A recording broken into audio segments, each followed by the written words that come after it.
Hello and welcome to Channels Book Club. I am Olakunle Kasumo. Many analysts and experts agree that one of the most critical challenges Nigeria has in its quest to become a developed society is an underperforming civil service.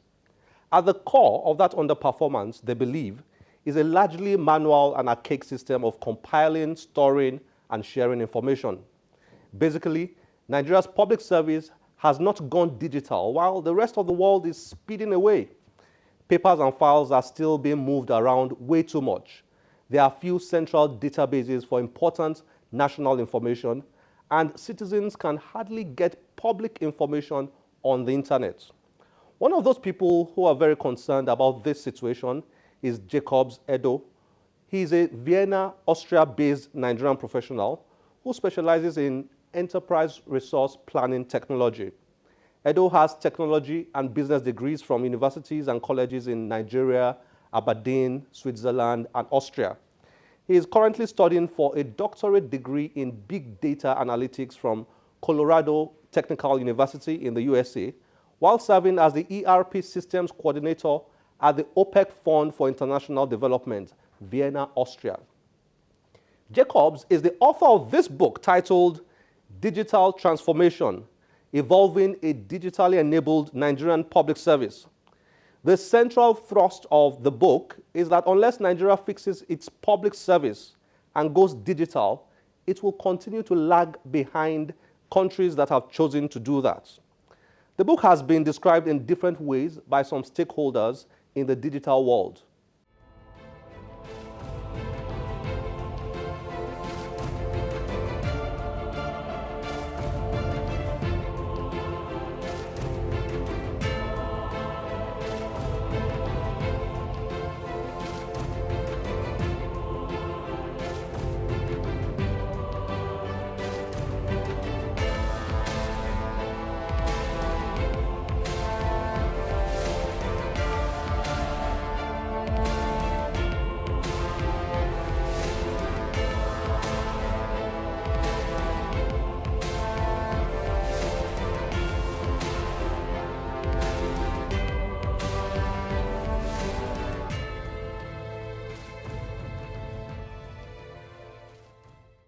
Jacobs Edo joins us today on Channels Book Club to discuss digital transformation. Jacobs, thank you for joining us on Channels Book Club.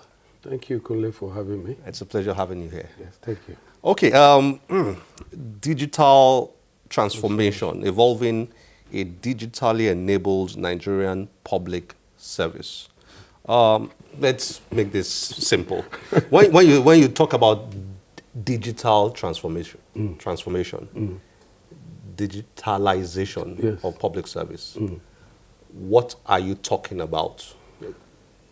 I mean, to the layman on the street, for just in terms of simple explanation, what we are trying to do, or what we are trying to say in here, is that our public service has over time been operating archaic processes, old, and sometimes broken. And the world has moved over time, first, second, third industrial revolution. And if it may also interest you to know that currently we're passing through a digital revolution. What the mobile phones can do today, my computers couldn't do like 20 years back. My laptops, even some mainframes couldn't do them. But now we carry an iPhone that has huge processing power that is able to basically be a computer in your pocket.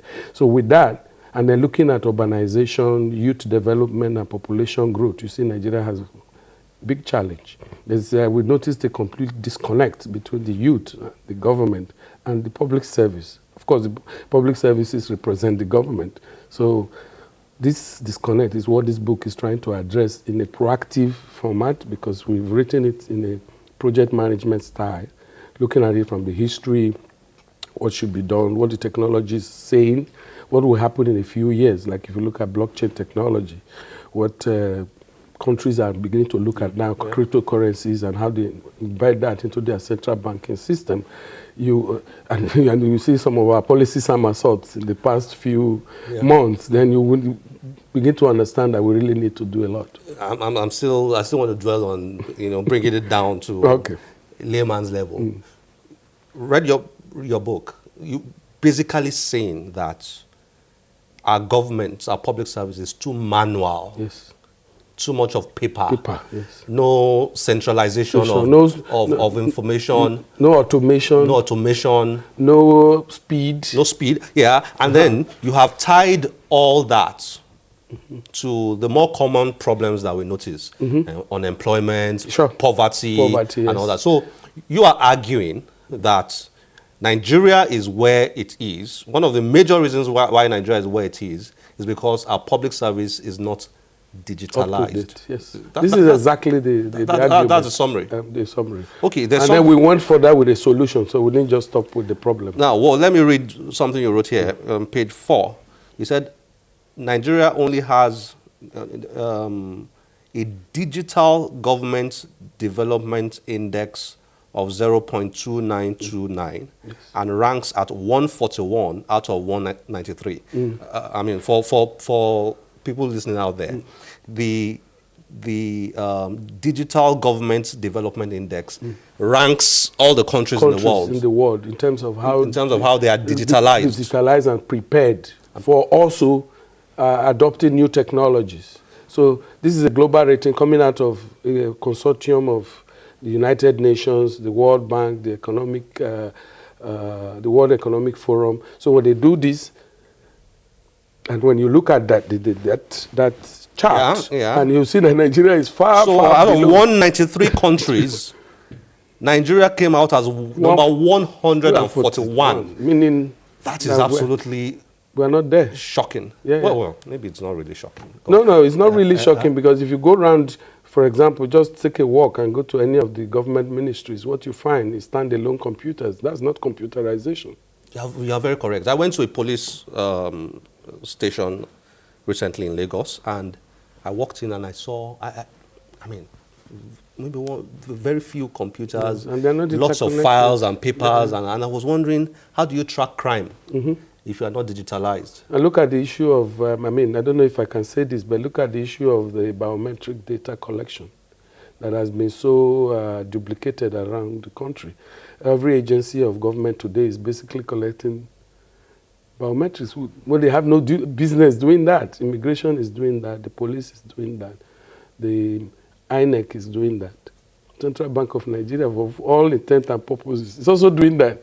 So how do we guarantee the security of all these people having our fingerprints and our names and all this data at 12 different instances? So the government is spending, in fact, there's a part in this book where we said, if we look at the chronic issues with the Nigerian public service, one of them is duplication. Duplication? Yes, of both functions and services. And personnel. And sometimes personnel. Yeah. And because when I mean, from where I come from, in Vienna, I mean, it will be unheard of to say ghost worker. What do you mean by that? In this age, because in this age and time, what do you mean by the because information is... It doesn't matter. It doesn't make sense. So you can actually access everything. So what do you mean by ghost I'm trying, you are the expert. You know, I'm trying to sit in your position. When you look at Nigeria, because while reading through this book, I felt you came out really strong, you know, about, you know, connecting this to our state as a country. Yes. You know, so when you look at Nigeria, what do you see? It's gloomy. It's very gloomy. Yes. If we did not do something at the rate at which we are going, with all these multiplications and duplications of services, it's going to just be a chaos. People will be running into each other. You see that already. Can't you see when there are issues with the police and immigrations and those who are supposed to be making plate numbers, then there's complete breakdown. Sometimes now we are finding a situation where you find two cars having the same plate number, and nobody does anything about that. This is really a serious problem. Okay, is it a case of lack of expert? I mean, there are a lot of you like that within and outside the country. Is that not correct? Who understand? I also was here before. There are people who do that, and of course you saw the other day Mark Zuckerberg was here. I think it was stupid. That's a billionaire who is an investor. So there are people like that. But that's where the challenge, and what we said before, disconnect between the youth and the elders. between the Nigerian government. What do you mean by the youth? The youth here, meaning those between, right now, those between the age of 18 and 24, 25, form about 30–40%. Oh, okay. Of You mean that the world they're living is so different? It's yeah, very digital. They're living in a digital world. They're doing Facebook, Instagram, you know. They're doing instant stuff. So when you go to a government ministry and you are giving them 10 sheets of forms to fill, they don't see the need. They don't understand. They don't understand. They don't see the need. And by the way, you're going to take that form and keep it somewhere that after a week you can't find it. You can't find again. So this is major. We're talking about the major. This is real, and that is why this is a template. Let me read something you wrote here. You wrote here that improving civil service culture will be a difficult undertaking, and one that will require a committed leadership, one that can visualize the potential of digital transformation. So yes. It comes down to leadership, right? Yes, because at the end, like I was mentioning about my institution, if the vision is not there to say, okay, where are we currently? Yes, this is where we are. Where do we want to be in the next 10, 15 years? For a country, you take them bit by bit. I mean, you cannot wake up in one day and digitize the whole country. For example, you digitize the, let's say, the vehicle registration system. This becomes digital, one place, done online. That can key into a national database on biometrics, whatever. That becomes done online. Yes. You're talking about the internet. Yes. So it's accessible to everybody. Anywhere, anytime on the internet. You can go there. Once you meet some certain requirements, then things start happening, and the process is. There is corruption will be reduced, of course, because the coming to see people now becomes a little bit reduced. When we don't see much of you, I don't have to bribe you. So that will take care of that. And then that will also encourage the people, the youth that we're worried about to come on board. So other countries, what did they do? Look at key areas where, for example, we are wasting money like this biometric thing. This is the first thing we have to tear down and take out about $6 billion from the waste we get there, put them into roads or put them into electricity, put them somewhere. We need them. And then make this available. And government can sell this data and make money.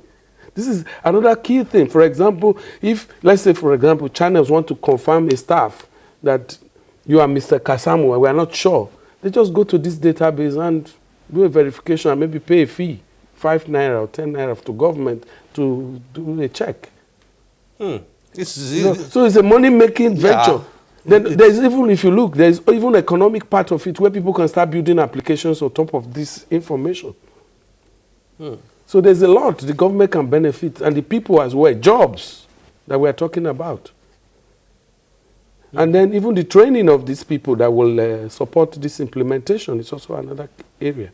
So there's a lot. So this is why we use the word, the title is big, digital transformation. Well, why is it not happening, from your opinion? What have you experienced? When I published this book, I mean, it was globally well received, but I noticed there was so much quietness from Nigeria that was also in the title, and I was beginning to wonder. So I decided to say, okay, let me also reach out. So I tried to reach out to some people. The culture I've discovered is people don't really read, so this is a challenge. And then those who are also interested sometimes have ulterior motives. They want to see what they can. If somebody was looking at this and the first thing that came to his mind is to pick up some of those projects and as, you know what I mean? I want to make proposals and all of that, and I would like a little bit taken aback and say, sorry, Chief, this is not the intention of this. This is an academic work that we intend to put out there that anybody between now and in the next 10, 15 years, because all the new technologies are also here. Wow. Unfortunately, we've run out of time. It's very thorough work, very detailed, and I hope that those who can make decisions like this can pick up this and read. This is our prayer. Thank you very much. Thanks for joining us on Channels Book Club. Nice to have you.